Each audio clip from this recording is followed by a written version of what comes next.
Good morning, this is Jeff with Sewer Tech Northwest. Today we're at property address 22226 Southwest 110th Place here in Tualatin. We're going to check the overall condition and serviceability of the sanitary sewer line. Water is running. We are to the left of the front doorway at the front of the house here. And I describe everything as if you're standing in the street looking at the front of the house. A 3-inch ABS cleanout. And check the overall condition, serviceability of the sanitary sewer line. Water is running. Right on. Lots of fun. Off we go here.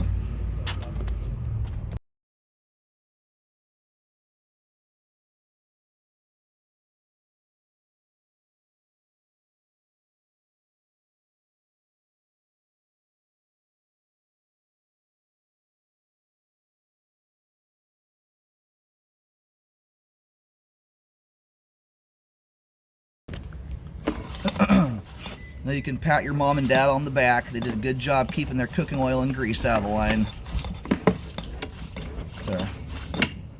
It's sadly a thing I see very often on a lot of sewer lines. So this is actually quite a clean sewer. There's a little bit of grease in the flow line, but it's very, very minor compared to most houses. Most houses will have some level of it. It's usually quite a bit thicker than this. So based on the trajectory we've made so far, it looks like the line is probably crossing under the driveway to get out to the street. Just transitioned there over a 3034 PVC. And we're going to do a toilet flush at the end here. I can't tell if my camera got a little bit of a grease smear on the lens or if there's a little bit of hot water running through the line that's steaming the pipe up. I'll try and get a nicer, clearer picture when we come out. It's nothing that's affecting my visual, really. It's more so for your sake to get a clearer picture. Thus far, good looking sewer line. We went through a teeny tiny little belly there right when we dropped into the PVC. It's extremely minor. It's going to drain out to almost nothing. Might have a 2-3 foot section there with a 1/16 of an inch of water. That's about it. And that is light years and galaxies away from repair worthy at that level.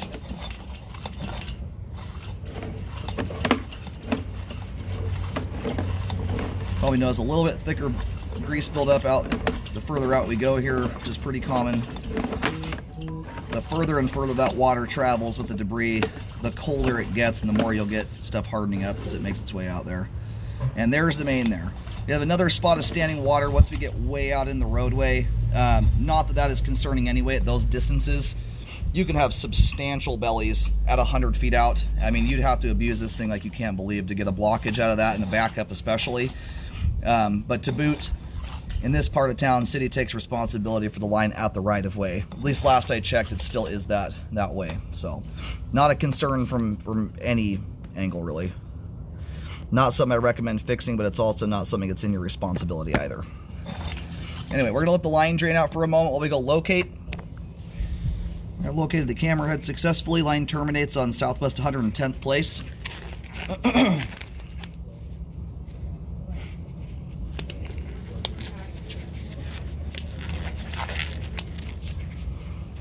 Alright, we're going to start reeling back in here. Line's fully drained at this point. At least it appears to be. Alright, so you've got a little bit of standing water that persists right up to the main there. It dissipates off at the connection to the main. Again, this is way out in the road in city territory here. Even if this belly were close into the house, it's still not one I'd recommend to fix on.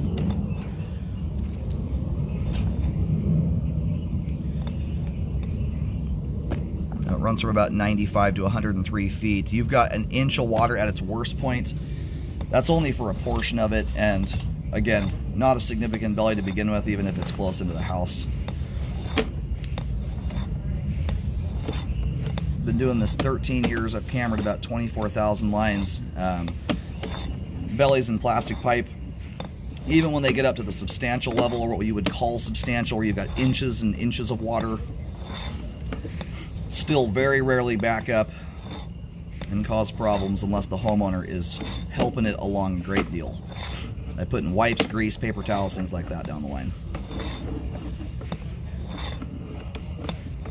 Anyway, and I wouldn't bother even sending that into the city. The city won't fix it. Most cities stopped deeming bellies a repair item a while ago. We've seen so many of them at this point, we've realized that they've kind of, what it comes down to is how you treat the line. So rarely will they fix a belly, especially when it's 100 feet out.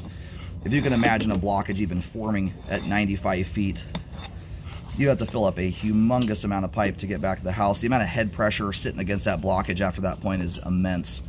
It would bust loose long before it ever got back to the house. And then you've got another teeny tiny little belly here. This is the one I mentioned first when we were first advancing out. This thing is hardly even worth talking about, it's so small. I will still notate on the report. It runs from about 53 to 56 feet, and it's holding about a 1/16 of an inch of water. And so for reference, I don't even consider repairs on bellies, especially in plastic pipe, until you have at least an inch of water for a minimum of 5 feet. That's only in some circumstances I recommend repairs on them, and only when it's very, very close proximity to the home, if not underneath the house. Even in those cases, though, it still comes down to the homeowner, hugely anyway. The belly is part of the issue. This is mostly when you're talking very close proximity to the house. What I've found, I used to do a lot of drain cleaning at one point, and what I'd find is, sure, the belly might be the spot the blockage chooses to hang up in the most effectively, but what I've found is when I pull the cable out of the machine out of the line is to have a big bunch of wipes wrapped around the cable. You know, lots of grease buildup, stuff like that.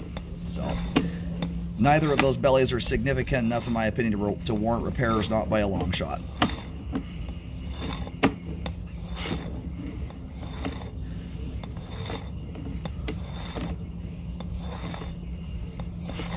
Alright, we are just about back to the clean out. We're going to go ahead and reverse direction and scope backwards.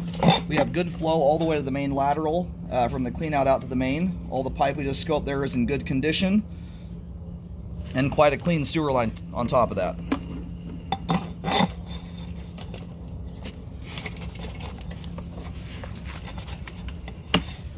The only spot there where there's any real grease buildup to speak of is at the very end of the line. That's where you want it to be.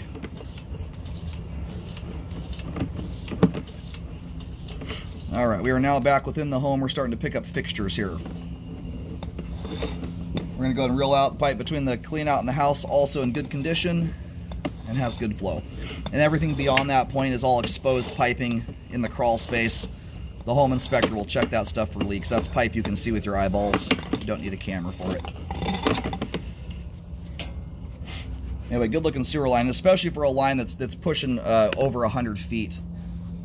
Most lines that go over 100 feet will have relatively significant levels of standing water. You've got 20-30 foot sections with inches of water. To have the only or most substantial belly be from, you know, the very end of the line, about the last 8 feet, and barely holding an inch of water, is doing very good. It's not an easy thing to install a line this long and not have some of it settle. So anyway, great looking line, functions properly at this time.